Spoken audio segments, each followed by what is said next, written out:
The layout of 4 viewport panels on the screen is a pretty standard one in 3D, but if you want to, you can customize 3ds Max to display the panels in a different pattern. Maybe you want one large panel for the perspective view, and 3 smaller panels for the orthographic views. You can do that quite easily. There is a toolbar for that, which is called the Viewport Layout Tabs toolbar. And earlier in the course, I hid that toolbar to reduce visual clutter. So let's unhide it now. To unhide a toolbar, right-click on the textured bar at the top or side of any toolbar, including the command panel.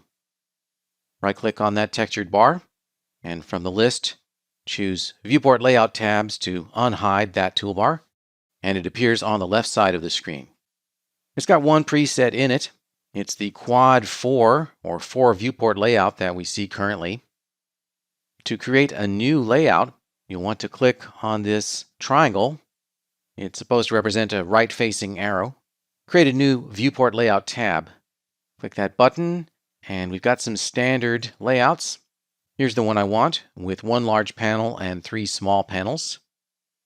And now we've been changed over to that other layout.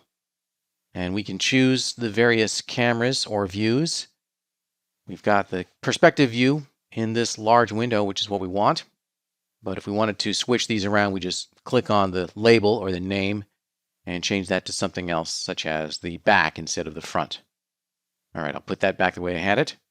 Changing the viewport layouts also gave us a default setting for the viewport background. We've got a gradient here, so I want to change that. Select that perspective view and go to Views, Viewport Background, Solid Color. And we can zoom in to frame our object in all views by clicking on the button in the lower right, Zoom Extents All selected. That's how to set up a viewport layout. To go back to the 4-panel layout, I can just click on the Quad 4 button down here, and I'm taken back to that previous layout. That was quick and easy. That's how to use the Viewport Layout Tabs toolbar.